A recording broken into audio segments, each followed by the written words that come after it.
ជាបឋមសូមជម្រាបសួរទៅកាន់ពុកម៉ែបងប្អូនទាំងអស់ដែលនិយមនឹងការទស្សនាតម្រុយឆ្នោតវៀតណាម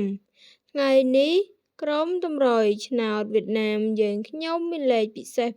ដើម្បីចែកជូនទៅកាន់ពុកម៉ែបងប្អូនប៉ុន្តែមុននឹងចូលដល់វីដេអូបើពុកម៉ែបងប្អូនមិនទាន់ជួយចុច like ក៏ដូចជាជួយ subscribe ទេសូមពុកម៉ែបងប្អូនកុំភ្លេចជួយចុច like ក៏ដូចជា subscribe ដាក់សញ្ញារូបកណ្ដឹងដើម្បីទទួលបានវីដេអូថ្មីអាវងឆ្នោតចែងអី9 8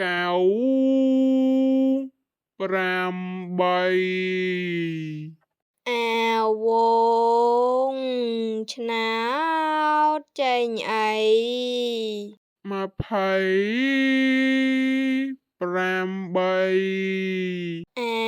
វងឆ្នោតចែងអី